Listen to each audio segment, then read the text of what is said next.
Hey everybody, it's Party Elite with another episode of Total Breakdown. Today we've got a great battle from the Cats for Peace tournament in which Dr. Shil leads his Beastmen against Shidoku's Warriors of Chaos.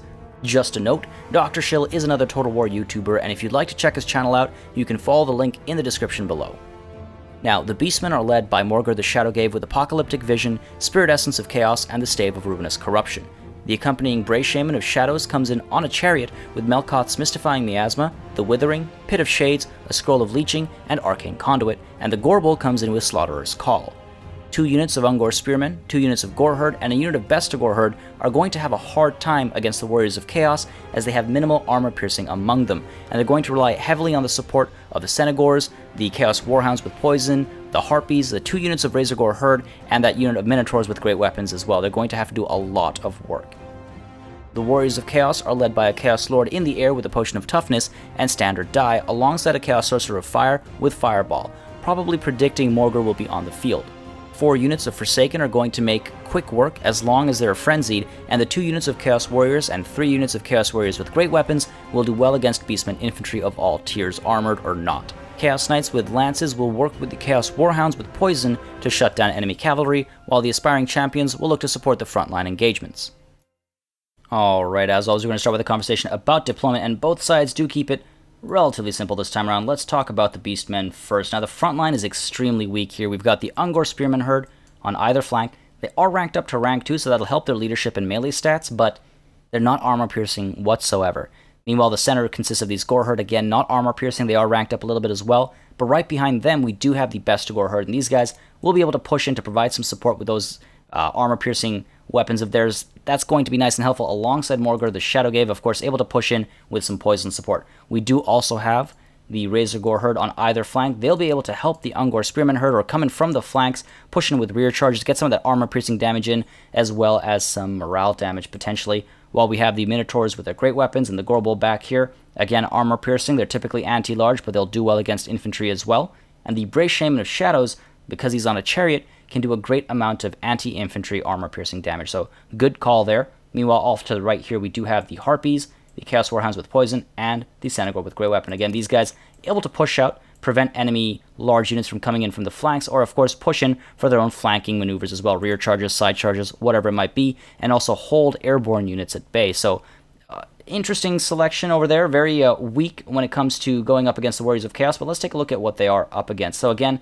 very simple layout over here, but a lot wider than the Beastmen, as we saw. So 2 units of Forsaken on either side. These guys are going to do decently against almost anything when they're frenzied. We also have the Chaos Warriors 1 step inside, and then the Chaos Warriors with great weapons holding the center here, and right behind them we do have the Aspiring Champions as well, able to dive in and provide some support wherever necessary along that front line. We do have the Chaos Knights with their Lances, as well as the Chaos Warhounds with Poison over here as well. These guys will work well together to push out and hold back any enemy cavalry charges, or of course come in for their own rear and flanking charges, get some morale damage in there as well, while the Chaos Lord and the Chaos Sorcerer up in the air back here, able to obviously push in with some melee attacks, but also able to get some magical support in there as well. Now, a very interesting situation for the Beastmen. They are relatively weak when going up against the Warriors of Chaos, but as a result of that, we have some especially interesting maneuvers that become necessary, and this battle ends up being quite curious. Now, as you see, both armies do start pushing towards each other right away. We have the Chaos Lord and the Chaos Sorcerer pushing forth as well. I think the Chaos Sorcerer looking to get a bit of early damage in with that Fireball of his, and the Chaos Lord as well, maybe looking to get some early targets to pick off, maybe get some damage in nice and early. No harm in doing that. Always a good idea to get some scouting off as well, especially against the Beastmen. They might have some raiders sneaking up, so not a bad idea at all, while the Beastmen are actually pushing off to the side over here, just in case I think the Chaos Lord decide to land or decide to attack any one of these units. They'll be able to dive in and get a lot of damage done. But first things first, we do have this Fireball coming in, targeting the Gorbel, and the Gorbel, you'll see, does try to dodge, but unfortunately the Fireball is a homing magic missile, so it's going to find its house, its home, so to speak, and it's going to make good contact with the Gorbel. Now, unfortunately, Kindle Flame is not on the field, so you'll see as the Gorbel does get hit square in the back, it does do a decent amount of damage, sending him stumbling forward. It takes just about 1/8 of his health, maybe 1/5 of his health off. If Kindle Flame was on the field, it would do just a little bit more hurt, and Morgur is typically the better target for something like that because he does have regeneration, and as a result of that is more susceptible to fire damage, but I think that's why he's been kept in this little clump of Bestigor herd, because then any magic missile that might come in is more likely to hit some of the units that are surrounding him as opposed to hit Morgur directly, spread some of that damage. So not a bad call there at all by the Beastmen, keeping him in that clump, and I think as a result of that, the Chaos Sorcerer opting to hurt the Gorbel first instead. I would almost argue that the Brace Shaman might have been the better target, given the situation with Morgur, but to each their own. Trying to cause some damage to the Gorbel, not a bad idea, all things considered. Meanwhile, over here you'll see we do have a slow progress pushing in, and we're going to have charges kicking off in just a moment. And again, this left flank is in a very dangerous situation here. They're about to push in with a full charge into very strong units. You'll see right away the Razorgore herd here. They are armor piercing, so they'll dive into the Forsaken here, get a little bit of damage in there, but the Ungor Spearman herd taking a lot of damage. Meanwhile, the Gore herd in the center here do dive into these Chaos Warriors with the great weapons and the Chaos Warriors as well, while the Bestigor herd dive in to the Chaos Warriors with great weapons, and that's not a good idea. The Chaos Warriors with great weapons have armor-piercing capabilities. Might as well keep the Bestigor herd away from them and use that armor-piercing elsewhere. So a bit of a bad call there. Meanwhile, on the right flank as well, the Razorgore herd, of course, pushing in first, getting a decent amount of damage into the Chaos Warriors, while the Ungor Spearman herd, again, in a bit of a tight spot there. Meanwhile, you'll notice in that same right flank, we do have the Forsaken pushing forward here, trying to get around the enemy. So nice to see that happening. While all the way to the right here, you'll see as the Chaos Knights with their lances are pushing in towards the Beastmen cavalry, they do get hit by Melkoth's Mystifying Miasma, slowing them down, reducing their impact damage from their charge, and also obviously causing a little bit of damage as they push in by effect of that spell itself. And meanwhile, the Chaos Warhounds with poison actually respond with a charge of their own alongside the Gorbel, alongside the Minotaurs and the Senegor as well. You'll see we have some great hits going on, and the Chaos Knights with lances taking a lot of damage already at about 50% health. They're falling apart pretty quickly. And meanwhile, over here, you'll see we do have the Forsaken who are pushed out, coming around back, getting a decent rear charge onto these Ungor Spearmen herd. Not a bad call at all, but unfortunately, this unit of Forsaken just standing there, looking pretty, and they really could have been pushed in to either provide support here or pushed in to help the center over there. Meanwhile, you'll see we have another fireball coming in, I think targeting the Gorbel once more, getting a decent hit. Actually looks like targeting the Brace Shaman there, gets a solid hit, doing a decent amount of damage, much more than the Gorbel took, so good call there. And at this point as well, the left flank has completely broken. Not a chance there. The Ungor Spearmen are leaving. The Razorgore herd as well, they're leaving. They don't stand a chance whatsoever. The Forsaken have taken a decent amount of damage on that far left flank, but the Forsaken that were engaged against the Ungor Spearmen, obviously, they don't care. They shrugged that off, more or less. The right flank as well, not really having the best of times. The Razorgore herd not being cycle charged, so they are falling apart. Meanwhile, the Ungor Spearmen herd as well, not really willing to fight, especially with that surround coming in with the Forsaken. So great move there, pulling the Forsaken in to make sure that they get a full surround, get that morale damage in, and get that extra damage per second. Meanwhile, these Forsaken finally, they've decided to stop just standing there, and they're pushing in to get engaged while the Harpies are being taken care of by the Chaos Lord. So while the Harpies are preventing the Chaos Lord from diving in, I can't help but feel like their lives have been wasted a little bit. They could have been used to get some rear charges and get some support in for those frontline melee engagements. Meanwhile, the Chaos Warhounds with poison as well, you'll see they have been taken care of. They're on their way out, while we have the Brace Shaman of Shadows popping the first Pit of Shades we're going to see today. So take a look at the situation over here. We have the Ungor Spearmen herd falling apart. They're about to run away. They do start leaving, and the Pit of Shades pops just at the perfect time, taking care of the Chaos Warriors with great weapons, as well as these Chaos Warriors, causing a significant amount of damage, especially those Chaos Warriors, because they were caught in the thick of it. So a lot of hurt going down there. Meanwhile, you'll see all the way to the left here as well. Again, we still have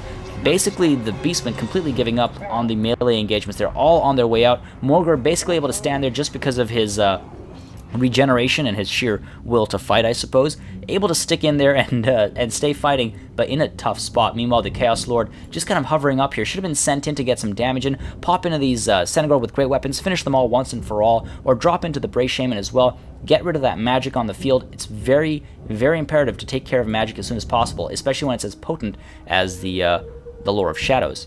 And at the same time, we do have the entire Chaos Army now pushing in towards this right flank, while Morgur is trying to disengage from his situation right now, needs to get out of there, pops these Chaos Spawn, gets them up there to create a little bit of space. Great play there, wonderfully done, and Morgur is able to get out while the Chaos Spawn are taking care of those Chaos Warriors with great weapons, as well as the Aspiring Champions there, but Morgur needs to dodge these guys as they're coming to charge in and try and take care of that Beastman leadership. You'll see the Razorgore herd here pushing in to try and provide some support. The Chaos Spawn dive in there as well, but the Chaos Lord does pop Morgar right in the skull, drops him right there, gets a lot of hurt, and so Morgar needs to be very careful as his Ungor Spearman hurt, try to push in and provide some protection, but again, you can see Morgar's health is dropping very quickly, his morale is dropping extremely quickly as well. The Chaos Sorcerer of Fire as well in there to try and provide some support, but needs to get a fireball off right now. We do have Standard Die going down as well just to help these guys out, and Morgar is in a very tough spot, getting a lot of hurt.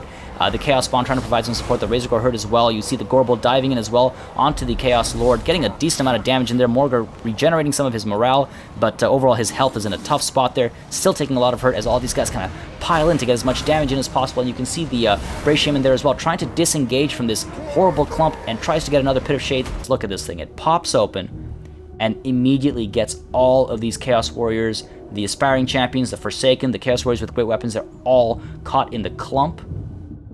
And they're eating a lot of damage. They're going to eat a lot of pain here. They're all being bounced around, and as that's happening, you'll see in the distance, the Bray Shaman actually does fall. So this, in his last breath, the Bray Shaman is able to get this Pit of Shades happening, and just take a look at how much hurt it does cause, basically destroying the Warriors of Chaos, completely devastating their army. Morgar is able to get out of there safe and sound. He does pop, I think that was the Stave of Ruinous Corruption, getting these Chaos Spawn in there to try and provide some support. The Chaos Lord, though, does dive in after Morgar, trying to get that hurt in, but you'll see these guys are all clumping in now. Mosh pit happening in the center there. Morgar does need to get the hell out of there. Chaos Lord as well in a very precarious situation, wavering now, very close to routing. You can see the Chaos Sorcerer as well in a very tough spot in terms of health. Harpies now come back as low as their health is. They're coming back to harass these guys, chasing after the Chaos Lord to try and make sure he routes all the way off the field. So great play there. Those Harpies were dying off very quickly earlier, but now they're able to get involved, and you'll notice from where the balance was just moments ago,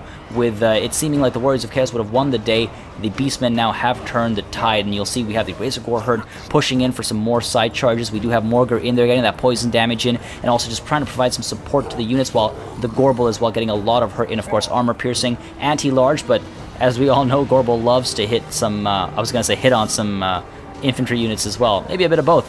A lot of damage being done there. Meanwhile, the Warriors of Chaos all just falling apart. They're all fleeing the field. The Centaur with great weapon here actually being sent in for a rear charge. They would have actually been better off chasing off some of these weaker units, some of these lone units. They could have done a decent amount of damage, and more importantly, shattered these guys potentially with a couple of charges here or here. Just completely devastated those guys, but you'll see as they are coming back, and as the Chaos Spawn did fall apart, the balance of power has changed once more, so it looks like the Warriors of Chaos have actually recovered the situation. You can see they're all diving in on Morgar, the Shadow Gave. Again, very low on health, this guy. He's almost dead here. He does pop Apocalyptic Vision just to try and keep his leadership up, just to try and keep himself alive, as well as the Gorbel, and meanwhile, you'll see we have another unit of Chaos Spawn here, a very crucial unit of Chaos Spawn, as all of these guys come diving in. Again, a lot of damage being done there. Morgar trying to snake his way out of there, just barely able to get out alongside the assistance of the Gorbel and the Chaos Spawn, just sneaking his way out, snaking his way out, I should say, and slowly but surely you'll see these Warriors of Chaos are falling apart once again, not really willing to fight the Chaos Spawn, giving them some cause for concern as Morgar is able to just creep out, and now slowly we have, I think, the first couple of shatters among the Warriors of Chaos. Most of these units had earlier given up, but now they are beginning to shatter permanently and deciding to leave the field. The Harpies over there as well, all the way at the edge, having chased the Chaos Lord off, and meanwhile you'll see over here we do have another fireball coming in from the Chaos Sorcerer of Fire, aiming for the Gorbel once more, trying to get a decent hit in there, and the Gorbel again, this time not even trying to dodge, or just barely trying to dodge, but unable to make it. Gets hit square in the side, again stumbling off, but barely holding on to his life. A hit point, 394 hit points left. A good hit there though, and the Chaos Sorcerer of Fire is trying to keep the army alive, but these guys are going to dive into this unit of Forsaken. They think they're going to have a good time, but unfortunately they get completely destroyed in one fell swoop, completely taken care of. And a very small Beastman army is all that's left right now, but they need to hang in there because you see the balance of power is favoring the Beastmen right now, because most of the Warriors of Chaos are actually routing, and you'll see we have another unit of Forsaken trying to push up to get some damage in, but again, the Gorbel dives in, gets a decent amount of hurt done, and the Chaos Spawn as well, tossing these guys around. They do not give a damn about the Forsaken, and the Forsaken now, again, very quick to waver, and there you go, they break, they're routing once more, and another fireball coming from the Chaos Sorcerer of Fire, probably thinking that if the Gorbel is taken care of, that is the end of it for the Beastmen, and that is probably pretty likely. The Gorbel is providing a lot of assistance, and the Gorbel here, again, just trying to dodge that fireball, tuck out to the side, 394 hit points left, and the fireball just barely glazes him, just crisps his armor a little bit.